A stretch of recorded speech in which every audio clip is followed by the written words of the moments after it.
आइए आज हम बात करें कि स्ट्रक्चर डेटा की मैपिंग कैसे की जाती है। स्ट्रक्चर डेटा जो हमारी डेटाबेस में पड़ा है और हमारे डेटाबेस में बहुत पर्सनल डेटा होता है। मेरे यूट्यूब चैनल में आपका स्वागत है, जिस पे आप रोज डेटा प्रीव्यू पे नया कंटेंट देखते हैं। और जैसा कि मैंने कहा, आज हम बात करने वाले हैं स्ट्रक्चर डेटा को कैसे मैप किया जाए।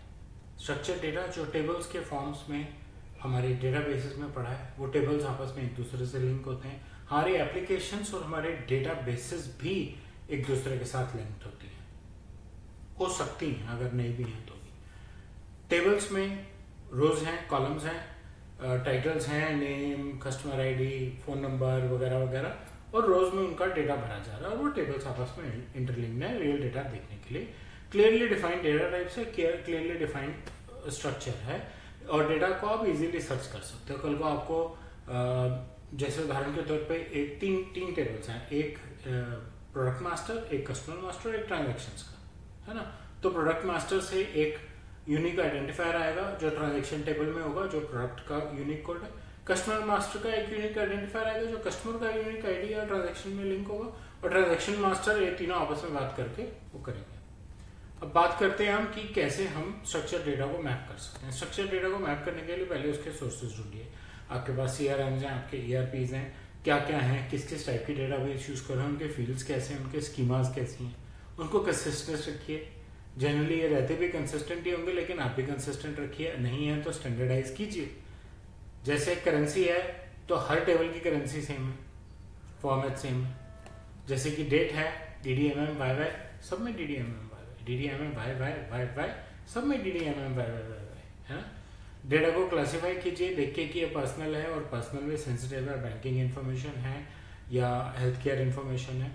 मल्टीपल सोर्सेज को अगर आप अलाइन कर रहे हैं, मर्ज कर रहे हैं, तो स्कीमा की कंसिस्टेंसी को उसके साथ अलाइन कीजिए और ETL, extract transform load tools use करके पूरे प्रोसेस को आप ऑटोमेट भी कर सकते हैं। उसके बाद बात आती है, अब एक एग्जांपल ले लेते हैं। जैसे मैं बार बार बोल रहा हूँ, आपका एक ट्रांजैक्शन टेबल है, आपकी एक प्रोडक्ट मास्टर है, एक आपका कस्टमर मास्टर है। अब हम बात करते हैं दो अलग अलग डेटाबेसेस हैं, एक CRM है, एक ERP है। दोनों को आपस में बात करानी है, क्योंकि मुझे दोनों से रिपोर्ट चाहिए। मुझे यहाँ से कस्टमर की इन्फॉर्मेशन चाहिए और यहाँ से भी कस्टमर की इन्फॉर्मेशन चाहिए और मर्ज करना है, ठीक। तो CRM में कस्टमर इन्फॉर्मेशन है, ERP में ट्रांजैक्शन डिटेल्स भी हैं, कस्टमर इन्फॉर्मेशन तो होती है। तो आप मर्ज कर सकते हैं, उनको मैप करा सकते हैं। थर्ड पार्टी टूल से, स्क्रिप्ट से, इस डेटाबेस के इस टेबल को पढ़ो, कस्टमर आईडी लाओ, इस डेटाबेस के इस टेबल को पढ़ो, कस्टमर आईडी लाए, दोनों को आपस में मैप कर दो, ठीक। यानी कि जब मैं यहाँ क्वेरी करूंगा कस्टमर आईडी X पे, वो यहाँ की कस्टमर आईडी Y के साथ मैप होगा और यहाँ की ट्रांजेक्शनल इन्फॉर्मेशन लाके मुझे दे देगा। ये मैपिंग कीजिए अपने डेटा में, और इसमें जहाँ भी पर्सनल डेटा और आएगा ही आएगा। CRM में कस्टमर का पर्सनल डेटा आएगा, ERP में वेंडर्स का भी आएगा, ERP में कस्टमर का भी आएगा, क्योंकि आप बिल काट रहे हैं। HRMS में एम्प्लॉइज का आएगा, तो पर्सनल डेटा तो हर जगह आएगा ही आएगा। इसलिए आपके लिए स्ट्रक्चरिंग करना और स्ट्रक्चर पर मैपिंग करना बहुत जरूरी है।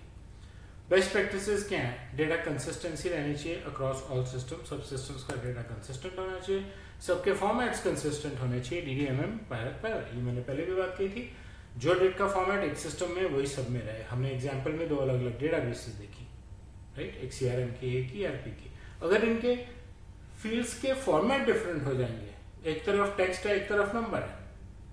कस्टमर आईडी हम तो न्यूमेरिक रखते हैं जी, इसलिए हमने फील्ड टाइप भी नंबर डिफाइन किया, और इधर हम अल्फा न्यूमेरिक रखते हैं, या हम न्यूमेरिक रखते हैं लेकिन हमने अल्फाबेटिकली जनरल नॉर्मल डिफाइन किया हो। तो आप मैपिंग कैसे करोगे? तो इनकी कंसिस्टेंसी लाइए, डेटाबेस स्ट्रक्चर्स को चेंज कीजिए, डीडुप्लीकेशन अवॉइड कीजिए, ऑटोमेट कीजिए, वर्जन कंट्रोल्स यूज कीजिए, कब कौन से फील्ड में आपको चेंजेस करने पड़े हैं। डेटा क्लासिफिकेशन कीजिए प्रेसी की कंप्लायंस के लिए, और PIIs यानी कि पर्सनली आइडेंटिफाइड इंफॉर्मेशन जिन जिन टेबल्स में है, उन पे स्पेशल सिक्योरिटी कंट्रोल्स यानी कि एनक्रिप्शन जैसी चीज़ें लगाएं, role based access control provide करें। रेगुलरली अपने सिस्टम्स को ऑडिट करें, क्वालिटी चेक करें, डेटा की इंटीग्रिटी चेक करें, डेटा को रेगुलरली सिंक करके उसकी वैलिडेशन करते रहें, जिससे कि आपको तसल्ली रहे कि आपका डेटा परफेक्ट और एक्यूरेट है।